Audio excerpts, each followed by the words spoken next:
Hey guys, I'm Elizabeth McCravey, a website designer and business coach for entrepreneurs and your host for the Breakthrough Brand podcast, the show that's all about pulling back the curtain on how to actually build a successful business. I don't skim the surface around here. If you want a deep dive into the nitty-gritty details of what it takes to run a successful business and stand out in a crowd, you're in the right place. After creating a multiple six-figure-a-year website design business in my 20s, I'm ready to share everything I've learned and everything I'm still learning because I believe the keys to building a thriving business should never be a secret. Here you'll find episodes that are actionable, direct, and fun, like friends chatting business over coffee, and a fresh, honest take on the reality of being an entrepreneur. If you're ready to master online marketing, branding, website design, mindset, and business strategy, then this is the podcast for you. It's time to build your breakthrough brand. Let's do this. All right, for all of you online course creators or people who would like to create an online course someday, whether it's very soon or far into the future, this one is for you. So creating an online course is not easy. If you've done it, you know this. It can be daunting, very overwhelming. It can be tough to get started and then sometimes even tougher, like once you've gotten going, to keep that momentum. And there's a lot of logistical things to figure out along the way as you go. So it can be pretty overwhelming. Plus, if you have students waiting on it or you have other clients or other aspects of your business that you're managing, it's just a lot to handle. And it is so worth it, like a gazillion% worth it, I can say, but it's not all no work and fast money like people sometimes presume. So in this episode, I am sharing, let me see, I think it's 6 ways. Yeah, I got 6 ways for you to fight that feeling of overwhelm with creating a course and make the process a bit smoother for your sanity, your time, and keeping the rest of your business healthy while you do it, and making sure that you're creating just an amazing product that you're really going to enjoy selling. So let's go. Okay, so this idea for an episode came to me a few days ago, and I jotted down these 6 ways into a note on my phone and then outlined it, and now here I am recording it. But it came to me after I was Googling things about the overwhelm and creating organization strategies around running a membership, which, fun thing, this is the first podcast I've recorded since my membership launch, Breakthrough Brand All Access.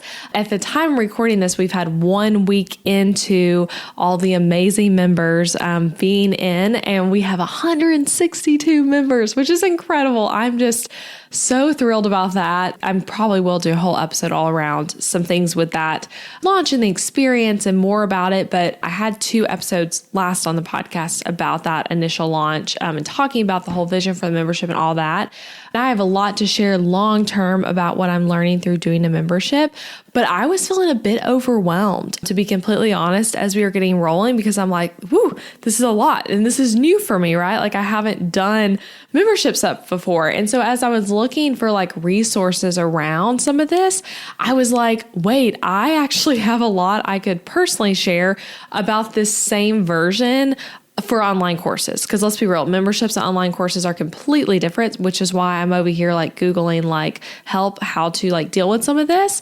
But I had the thought I can create some content around the stress and overwhelm of creating an online course. So here we go. That's the history of how this topic came about. And I immediately was like, yeah, I got like 6 quick things and probably a lot more I could share even to help you combat that overwhelm of creating an online course. So before I get into the tips, I want to share, I've made a few online courses that go with my templates. Those followed a bit of a different process, some of them, than what like the traditional just educational course was, because those were more technical courses. But my big course that I've created is Booked Out Designer. It's freaking amazing. I'm very proud of it.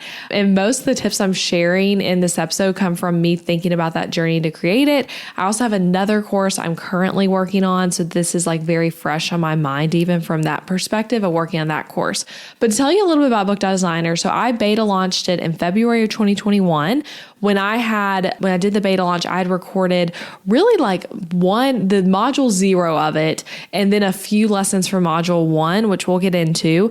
And I beta launched it and immediately had 40 students, which was maxing out at the beta number I was accepting. it's a long story, but I talk about this on another episode. But I was capping it at 30, but people bought so quickly that we ended up with 40 students. So it's really a cool, fun story. I have a whole episode on that, which I'll reference that link in the show notes. But I did that, and then I created the initial course after selling it. And since then, I've had 2 other cart open and cart closed periods, and then moved the course to evergreen after the last cart open, cart closed, like about a month and a half later. So now you can actually just go buy it. If you're listening to this and you're like, wait, Book.Designer sounds great, I want to check it out. Go check it out. You can buy it on my website right now. So Book.Designer, that one singular course, has brought into my business multiple 6 figures in revenue since I created it just a little over a year ago now. So I haven't even had it that long. So that's pretty amazing, right? And sometimes with courses, people just see those types of numbers and they're like, oh, so easy. You do that one thing for a little while. It's just so easy. I want that. So easy. Anyone can do it. And if you've created an online course, especially a larger, really extensive one, it's hard, especially if you do it right and you make it really high quality. It's hard. It's 1000% worth it, but it's really hard. And it comes with plenty of overwhelm, plenty of mental exhaustion, lots of decisions throughout the creation process before you can get to those nice revenue numbers. So I say all that to say, when I think back on my time making Book.Designer and my time now making my new course that's on teams and hiring, these are my tips for it being less overwhelming and making the whole course process easier on yourself, because there are ways to make it easier, and there are ways where you can accidentally put yourself into a position where you're making it way harder than it has to be. So take a deep breath. You can do this. Creating your online course is going to 1,000,000,000% be worth it. These are my tips for helping you make it a lot simpler. First one, don't work in the order that the lessons and modules will appear in the course. Work in the order that makes sense to your brain. So this might not be a tip that works for everyone, but I have a feeling that a lot of you guys listening are going to be like, wait, that would help me so much. So work in the order of what your brain is interested in and what you have the most to say about. As you're working on your course, you likely have an outline of all the modules and lessons and your plan for that. And it might change over time, but you have an outline of these are, the 5 modules or whatever, and these are the 6 lessons in each one. And you have a logical order they are going to go in that you think students need to take it in that order. And you might shift that, you might add to it, you might move modules around as you create. That's totally okay, but you have a general plan you're starting with. And our instinct is we got to start with module 1 as you start outlining, recording it. But I'm going to be real. Module 1 and module 0, if you do that method, I have a module 0 in Book.Designer where it's an overview of the Facebook group, one activity, and then one how to use the course kind of thing. Those can be intimidating to create, especially module 1. Module 0, if it's truly introductory stuff, that's a bit easier. But whatever you're saying is this is the first video that's going to teach someone something, that's just a lot of pressure. And you're likely not the most excited about module 1. Whatever the super foundational stuff is in your course, you're probably less excited about that. And more likely, the reason you're creating this course is because you're really excited about whatever is in module 4 or module 8 or whatever it is.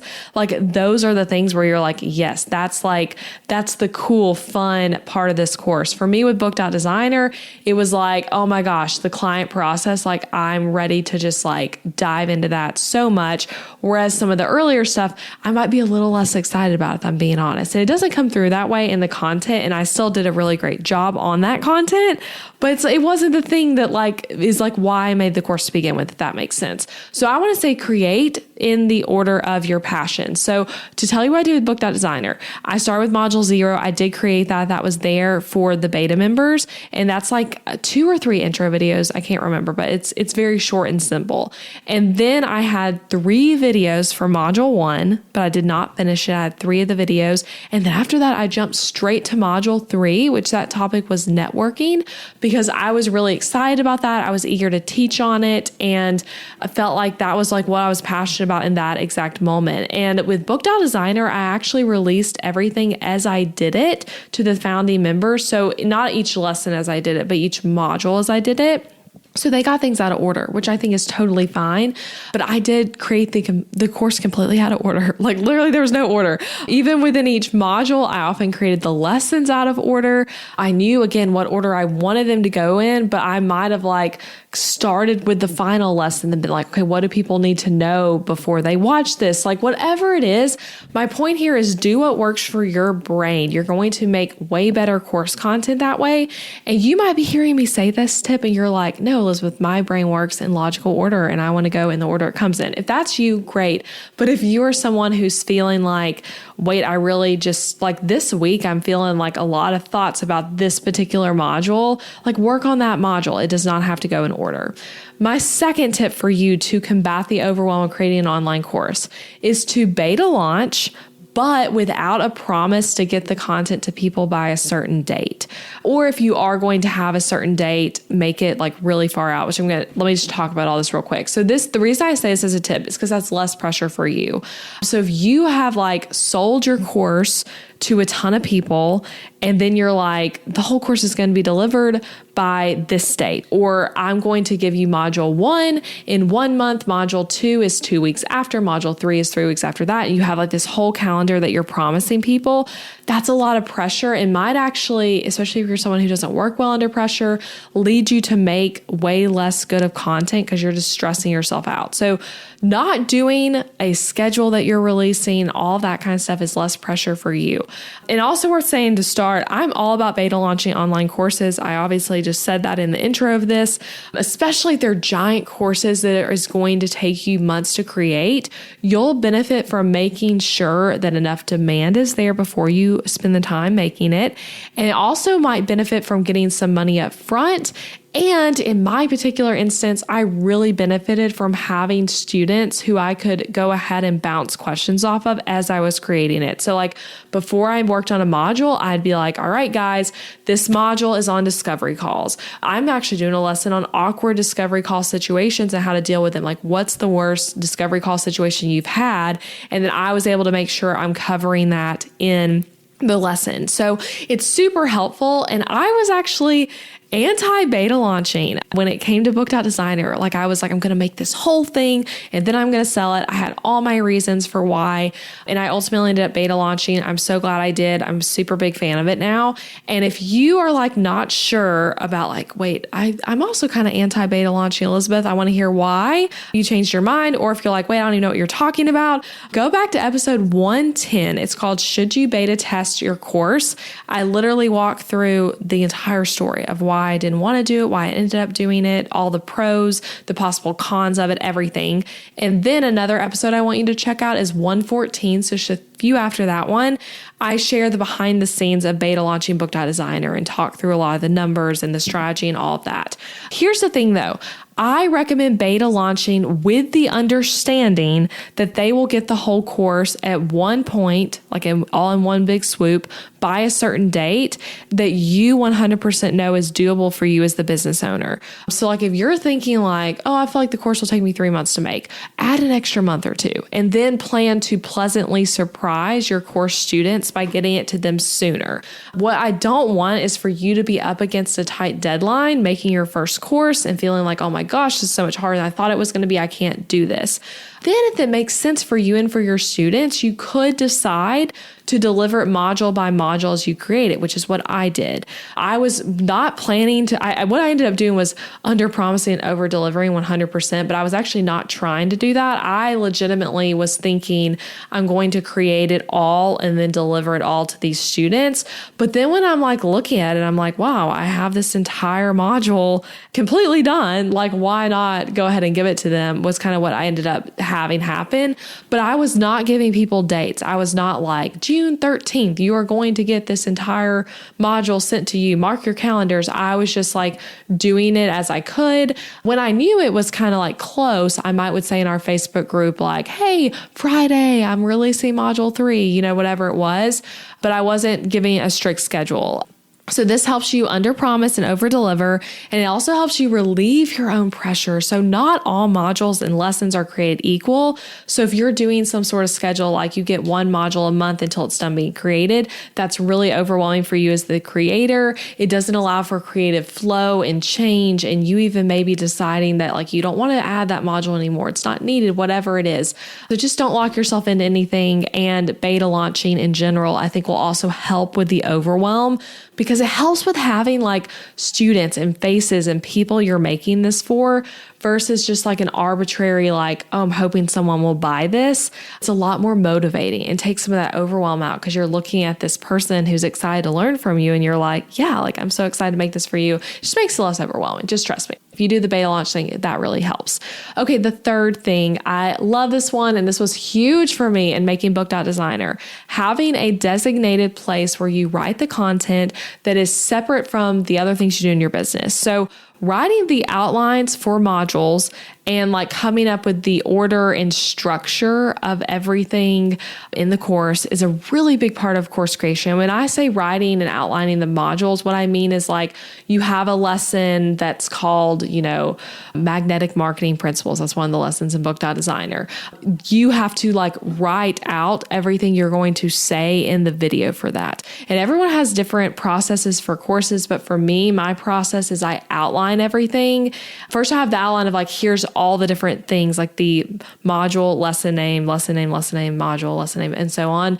And then with each lesson, I'm outlining what I'm going to say, and then I record it.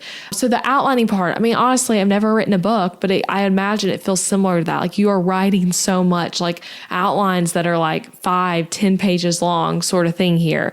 So you're doing a lot of writing where you're sitting at a computer. It'd be nice to have a quiet place, a nice thing to drink, whatever it is, to really get in the zone. So pick a place where you consistently go to do that part, like a writing place where you can really get in the groove of things while you're there.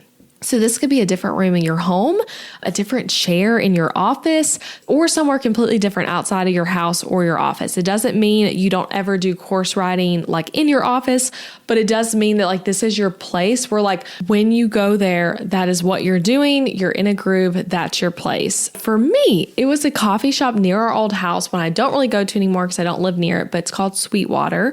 And I loved how quiet it was. It was very much a coffee shop where like people are not going to like sit and talk to friends. There weren't a lot of meetings happening in there. It was more like a lot of people on computers, which is what I needed for going somewhere to write. I liked the music they played. There was a big table in the back that like, this is going to sound so funny to say, but if you frequently work in coffee shops, you know what I mean. But like the desk height of the table is like the perfect height for typing. Like sometimes like I have an adjustable desk in my office, like a sit stand desk. So I can literally get my desk to like the exact height I want it for typing, where you're not like hunching your shoulders or doing any weird body things to like get yourself typing right. This table in the back is like the perfect height for me for sitting and typing. Like I said, it's quiet and I really like their drinks. And so for me, I would drive there and work on my course for months. That was like what I do every day. It's like a process. And I wouldn't stay there that long. I would oftentimes even go there twice a day or, do a few hours and then come back and record and work on something else in my business at home, whatever it is.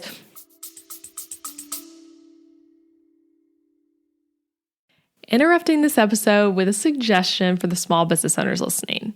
Ever wonder what you should do for healthcare when you and your spouse are both self-employed, so there's no work-provided health insurance to participate in? Well, when my husband Adam joined me in the entrepreneurial job space over 4 years ago, we joined Christian Healthcare Ministries instead of getting traditional health insurance. And it was the best decision for us, especially in these years of growing and raising a family while also running multiple businesses.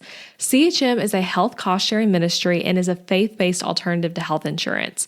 We did tons of research before choosing CHM, and if you know me and Adam, you know we are all about doing the math when making big or small financial decisions. And even though it's not insurance, CHM shares 100% of eligible medical bills, which is more than the typical 70 or 80% of medical bills paid for by insurance companies. All sharing is determined by the CHM guidelines, which you can check out before and after joining. And for the mamas and mamas to be listening, you truly cannot find a better healthcare option for maternity care. I had a vaginal delivery and a C-section and birth center care and hospital care between my 2 pregnancies and births, and it was all 100% shared for. And outside of birth, we've had our share of emergency room visits and procedures as a family, and those costs were all shared by members at Christian Healthcare Ministries, leaving us only paying our monthly contribution. CHM is less expensive month to month than insurance, and because there's no network, you can choose your care with whichever providers best fit your family. I seriously just cannot recommend Christian Healthcare Ministries enough. You've got to check them out. Go to elizabethmccravey.com/CHM for more information. Also putting that link in the show notes, elizabethmccravey.com/CHM. Now back to the episode. But my process was like, okay, I'm going to Sweetwater. I'm going to outline 2 lessons while I'm there. I already know like what module I'm working on, whatever. And then I would come home maybe and record those 2 lessons, or maybe I'm recording them later in the week, whatever it is. But I would often go with like, I am not leaving until I'm done with this part of it. And it really helped me associate the coffee shop with writing. And I was able to completely remove all distractions I might have at home. Now, at this point, when I made Book.Designer, I was actually pregnant. I made that during my 2nd trimester with Colin. So I didn't have kids yet, but gosh, if you do have children running around your house, even with another caretaker, that's a big distraction for getting in the zone while writing a course. So next time I make a course, when possible, this would definitely be, part of my routine with Colin. I've done this a little bit with my team's course, but not as much because it is harder for me to leave the house now. But kind of having like a place that can be your like get in the zone place is going to be really, really helpful. Okay, number 4. This is a big one. This is more of a mindset thing. See it as small pieces of content versus one giant thing. So divide up your course in your own brain by modules. If you're making a giant course especially, or even a smaller course as applies, but especially the big ones, it can feel so daunting when I have like 9 modules worth of content I want to create and there are 80 lessons total in this outline. Like, oh my gosh, anyone would be so overwhelmed by that. So it makes sense when you're just like looking at this huge thing. And then once you started and you're like, oh my gosh, I've only done 8 and I feel like my brain is like completely mush right now. Anyone would be overwhelmed by that. So look at it for the smaller pieces that is, as in like lesson by lesson and module by module. So for me, I kept one big master outline for Book.Designer where I was highlighting when outlines were started on. I had a color coding system for started on outlines, ready to record outlines, meaning like the outline's finished, but not like right, it hasn't been recorded yet. And then another color for once it's been like completely recorded. And then another color for once it's been put into Kajabi. So that was my process. And then obviously if it's like hasn't been started at all, it's just not highlight. So I had all these different highlight colors, which is really nice, giving yourself a visual even of being able to see like how far you've come, of like when you're feeling like, wow, I have so much left to do, you can kind of glance and be like, yeah, but like I've started on 5 different modules just at different points where like you have those initial notes in or whatever. That really helps. You can also create goals of doing certain amounts of outlines in a week, however you want to do it. You can also go like outline, record, or you might do the method of like outlining a whole module, then recording the whole module, or even outlining the whole course, then recording the whole course. Whatever you want to do, just try to see it in sections. And the reason I say those different processes is because your sections might be different than mine. I was seeing my course more like module by module because I was doing outline, record. But for example, if you're doing a big video course where like you're on camera and you're hiring a production team to come work with you, you might need to see it more like you're outlining the whole thing and you're seeing it module by module for outlining, but then recording's happening at another time. So that's a whole nother process you're not even thinking about yet. Whatever it is though, just for your brain, try to see it in small pieces. And if right now, like literally right now, if you're like, oh my gosh, this episode's coming at the right time for you because you're feeling overwhelmed as you create your course, go look at that outline that you made and highlight, if you haven't been doing that yet, what your progress is. Highlight the ones you've started on, highlight a different color for the ones you've finished, and count them up. And you might be like, wow, I'm actually farther along than it seems. It's just that this course is really big. It's just that it's a lot of work. And remember, it's going to be so worth it once you do it, but give yourself that gratification of like seeing some tangible results by looking at it in smaller pieces versus one giant thing. Next, this is a huge one. Quit adding more to your course just because you can. So those of us who end up making courses often love educating and teaching others, which means there's always more where that came from, right? Like I feel like that's so true for me. Like when I record a podcast, I'm like, there's always more. I could have always said more. Like there's always more that you could say because you're an educator at heart, which is awesome. And so you probably have a gazillion ideas and so many things you could just keep adding and adding to your course forever. And they might be super valuable things. Like it might be like, oh my gosh, yeah, like people would benefit from that. But don't add to it just because you can. Here's why. Having too big of a course with unnecessary things overwhelms your students and it overwhelms you. But if you're like, no, it's not going to overwhelm me that much. I love educating. It's going to overwhelm your students. Like you need it to be stuff that focuses more directly on like what the course is about, not adding extra things just because you can. The extra things could be in another course. It could be in a training in your Facebook community. It could be on your podcast or YouTube channel, like whatever it is, keep the course to like as simple as you can while meeting the needs that you're saying you're going to. So to figure out if you should add something, I would just say ask if it relates back to the promise and goal of the course, or if it's just something extra that you kind of feel like talking about that day. Is it needed to solve the problem? If it's not needed, then you know it's probably not needed in your course. So know too, as you like are putting things through that lens, that you can always add to your course later too. Your students, like once you start having people take it, they might find gaps in your content and be like, wait, like I'm still struggling with this. Like the course didn't meet this need. And then you add in a lesson or an entire module on that. But to start, like try to stick as close to your original plan as you thought. One thing I ran into a lot that I would say is an exception to this is that your initial outline might expand some in the sense that like maybe you had something in there as a lesson and you're thinking like, yeah, that's one lesson. But then when you start outlining it, you realize like, oh wait, that's too long. I don't want a 40-minute lesson. It needs to actually be 2 lessons. That's something I ended up doing a lot. And that's a completely different thing we're talking about. You also want to make everything as digestible and easy to consume so people get quick wins as they're taking your course. But focus on if it's necessary or not. Like ask yourself that. And sometimes too, if you end up, side note here, adding in something that you kind of deem as like not completely necessary, I think it's helpful from the student perspective to call it bonus content.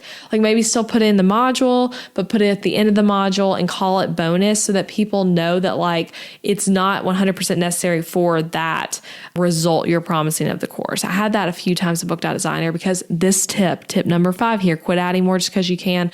That's hard for me, if I'm being honest. This is like a tip that like I needed for myself quite a few times in the course creation process.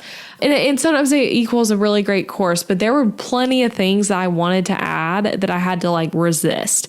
And then there were a few things that I did not resist adding, but called bonus content. But like, just don't add to it just because you can. Always go back to like, is it needed to get that result? And that will help you in the overwhelm so much, sticking to like that core outline you were trying to do. Okay, my final tip number 6, set aside time to work on other parts of your business too during your course creation journey. So you don't want to neglect other things just because you're making a course.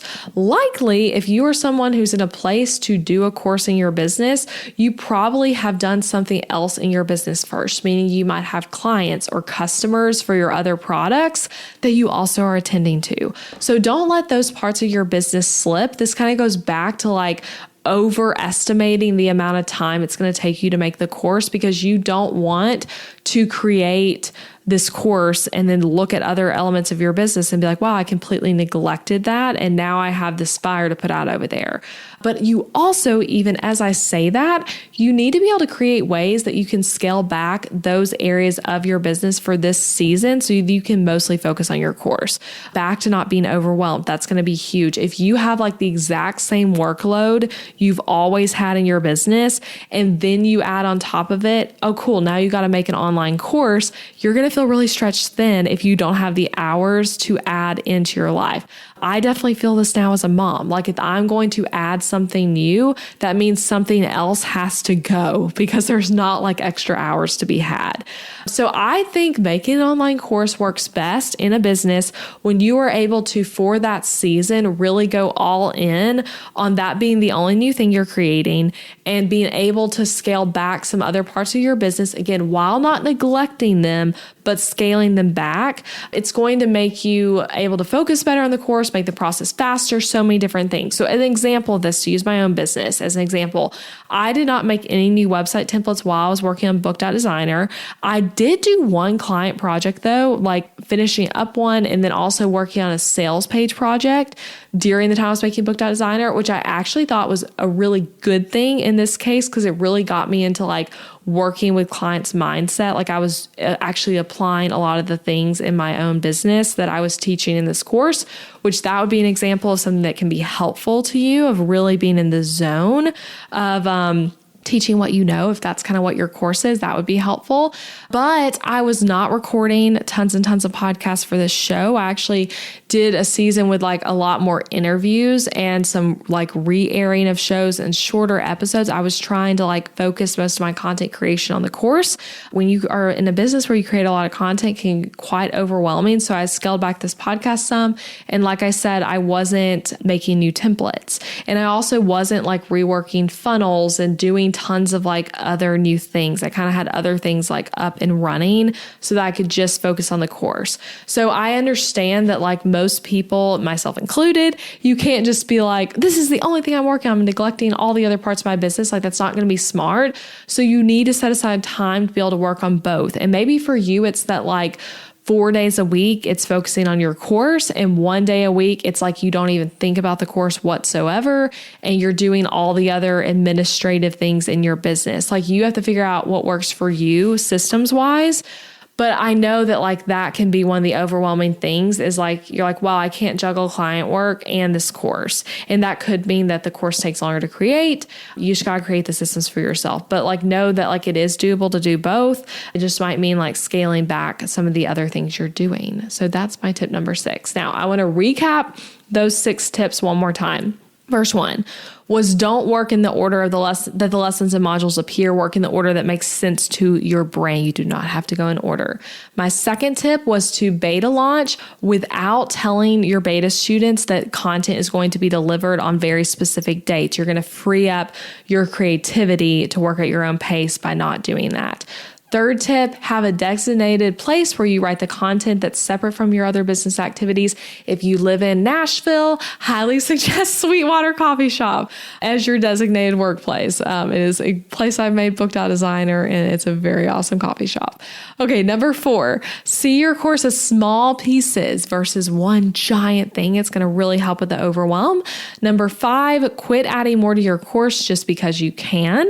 And number 6, set aside time to work on the other parts of your business too, so that you're not neglecting those. That's it, guys. I hope this helped you. Again, I know creating an online course is overwhelming. Your brain might feel like mush. You feel like you're pouring out everything you know, and it's exhausting. Creating content is a ton of work. You can do this though. And like I said, it's going to be worth it.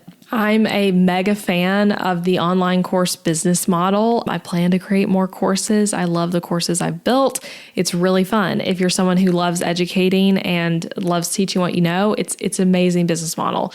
I want to say as a call to action here, if you're like, this was great, I need more, get on the wait list for Breakthrough Brand All Access and consider joining me inside if you want my specific help with your course creation process. Lots of people in our membership, again, this is a new membership, so it's kind of fun me getting to say this for the first time at the end of a podcast episode, but lots of people in the membership are course creators or people who want to create courses. And so this is the thing we're already talking about, like literally 1 week into it, I'm saying this, like this is something we're already talking about. And for those of you listening right now who are in Breakthrough Brand All Access, like come to the next coaching call with some stuff relating to this. And I'd love to help you. Come post in the Facebook group with what like course stuff you're dealing with. And I want to help you with that. But yeah, if you want more of like help from me and some coaching and a community of people who are also doing this, come join All Access. You can get on the wait list to get info next time the doors open. That's it. And next week on the podcast, next time, the episode is going to really relate to this. I'm actually sharing one essential thing you need to do before you start creating your course or digital product that a lot of people skip. So get excited for that. Very essential thing that's often skipped. I'm really excited to share that episode with you. All right. I hope you have a beautiful rest of your week. I hope you're enjoying your summer, and I'll talk to you then. Bye. Hey, thanks for listening to the podcast today and for staying until the end. I appreciate you being here. And if you enjoyed this episode, then I want to invite you to check out my online course and coaching program for designers, Booked Out Designer. In this program, I teach you how to build a successful in-demand booked out business as a designer. You'll learn everything from the exact experience I take my clients through to things like figuring out your niche, mastering discovery calls, pricing your services for profit, creating contracts that will not cause you legal troubles, and my exact social media strategies to book clients. You even get to watch recordings of me in actual meetings with my actual clients so you can really learn through what you're seeing. We take things you're learning on this podcast and so many topics I never even cover on this show and deep dive into them. So in addition to the amazing course, the course is 9 modules of teaching with over 90 lessons. You get group coaching calls with me and access to an exclusive Facebook community of designers just like you. And fun fact, this isn't one of those kind of Facebook groups where the founder never comments on posts or you never see them in there. You'll find me in there all the time, ready to help you out with any business question you have. So to get info on the course and to see when the doors will be opening again, head to elizabethmccravey.com/BOD, short for Booked Out Designer. I hope to be able to coach you and teach you inside of the course soon. And don't forget that you can subscribe to this podcast on Apple Podcasts or wherever you're listening so that you never miss an episode. And a great way to support the show is to leave a rating and review, share it with a friend, share it on social media. All of that will help get the word out. All right, I'll see you again next week.